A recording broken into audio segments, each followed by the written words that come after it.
এরপর আল্লাহ বললেন, আমি তোমাদেরকে ইহসানের আদেশ দেই। ইন্নাল্লাহা ইয়া'মুরু বিল আদলি ওয়াল ইহসান। আমি তোমাদেরকে যেমনি আদলের নির্দেশনা দেই, তেমনি ভাবে তোমাদেরকে ইহসানের নির্দেশনা দেই। ইহসান মানে কারো প্রতি সফট হার্টেড হওয়া, মহানুভব হওয়া, অনুগ্রহ পরায়ণ হওয়া, অনুগ্রহশীল হওয়া, একে অপরের প্রতি দয়াদ্র হওয়া। বিষ্ণু ঈসা ইসলাম ইহসান দিয়ে, কোমল আচরণ দিয়ে, তার অনুগ্রহ দিয়ে তিনি অনেক কাফিরের হৃদয়কে জয় করে ফেলেছেন। সাইয়েদনা সুমামা ইবনে উসাল রাদিয়াল্লাহু তাআলা আনহুর কথা মনে পড়ে যায়। তিনি ছিলেন ইয়ামামার বাদশা। মদিনাতে বিশ্বনবীকে হত্যা করার নিয়তে এসেছিলেন। গোপনে গোপনে বিশ্বনবীকে হত্যা করে আবার ইয়ামামাতে তিনি ফিরে যাবেন। কিন্তু কি অবাক করা কাণ্ড, হত্যা করতে পারে নাই, সাহাবাদের হাতে তিনি ধরা পড়ে গেলেন। সাইয়েদনা সুমামা ইবনে উসাল রাদিয়াল্লাহু তাআলা আনহু হত্যার নিয়তে আসলেন, কিন্তু হত্যা করতে পারলেন না। সাহাবারা ওনাকে ধরে ফেললেন, ধরে মসজিদে নববীর পিলারের মধ্যে বেঁধে রাখলেন। সুমামা ইবনে উসাল রাদিয়াল্লাহু তাআলা আনহু ইয়ামামার অধিপতি ছিলেন।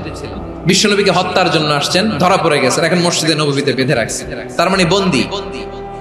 এখন স্ট্যাটাস কি? বন্দী, ক্যাপটিভ। বিষ্ণু ঈসা ইসলাম সাহাবাদেরকে বললেন, তার খোঁজ খবর নিও, সুমামা ইবনে উসালের খোঁজ খবর নিও।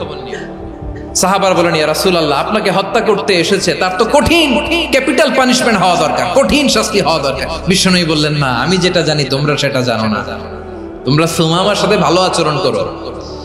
বিশ্বনবী সুমামার কাছে গেলেন। প্রথম দিন যে তিনি কালেমার দাওয়াত দিলেন, ইমানের দাওয়াত দিলেন, ইসলামের দাওয়াত দিলেন, রিসালাতের দাওয়াত দিলেন, আখিরাতের দাওয়াত দিলেন।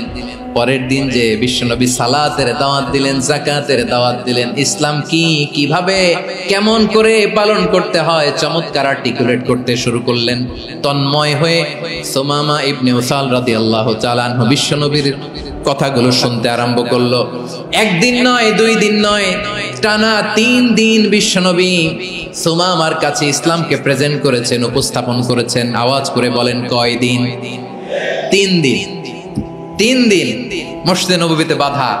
আর সাহাবীদেরকে বললেন, তার খোঁজ খবর নিও, তোমরা যে রুটি বানাও এর মধ্যে সবচেয়ে ভালো আটার রুটিটা তারে দিও, সবচেয়ে রিফাইন্ড খেজুর, যেটা পিওর খেজুর, এটা তারে দিও। আর বিশ্বনবী নিজের ওট থেকে দুধ দহন করে ওনার বাড়ির এক কর্মচারীকে বলেছেন, দুধ দহন করে সুমামার জন্য নিয়ে যেও। সুবহানাল্লাহ পড়বেন না? সবাই তো অবাক, ইয়ামামা থেকে আসছে নবীকে হত্যা করতে, বিশ্বনবী দেখে তারে জামাই আদর করে। একদিন নয়, 2 দিন নয়, টানা 3 দিন বিশ্বনবী এভাবে সুমামার কাছে যেয়ে ইসলামকে প্রেজেন্ট করতে আরম্ভ করলেন, ইসলামকে উপস্থাপন করতে শুরু করলেন।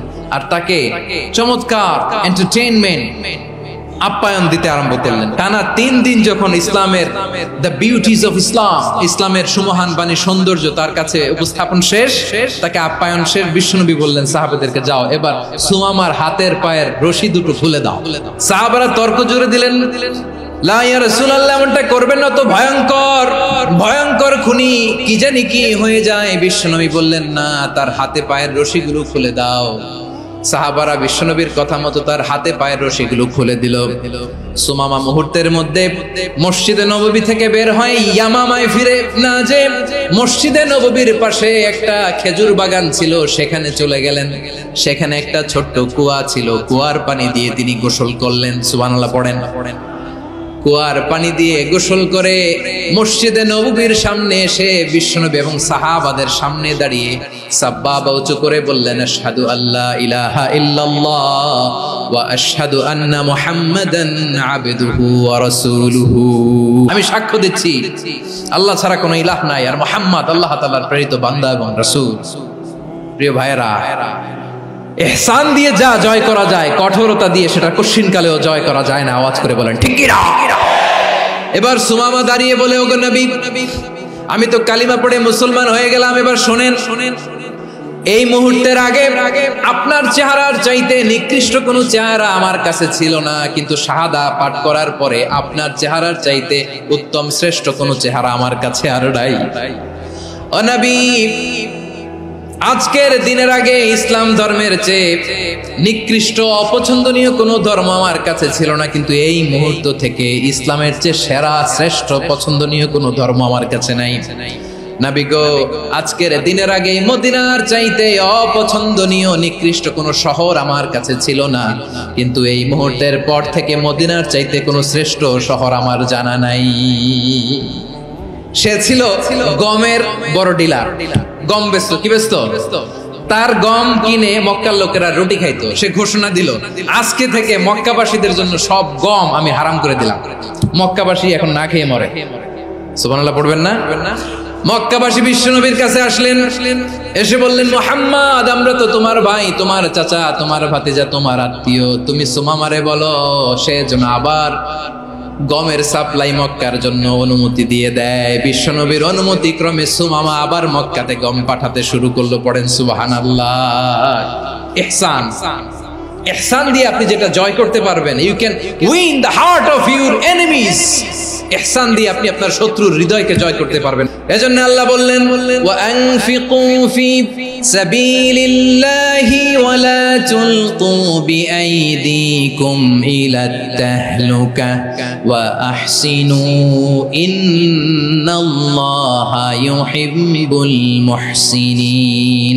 তোমরা আল্লাহর রাস্তায় দান করবে আর নিজেরা নিজেদেরকে ধ্বংসের হাতে ঠেলে দিও না। তোমরা একে অপরের প্রতি ইহসান করবে, কারণ ইহসানকারীদেরকে আল্লাহ বড় ভালোবাসেন। সুবহানাল্লাহ পড়েন।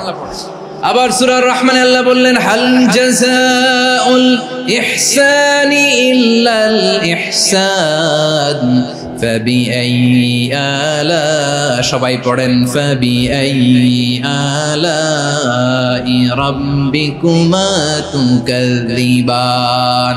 ইহসানের প্রতিদান হিসেবে ইহসানি হয়। বিশ্বনবী সুমামার প্রতি যেমন ইহসান করেছেন, সুমামাও ঠিক তেমন ইহসান ফিরিয়ে দিয়েছে। ঠিক কিনা বলেন?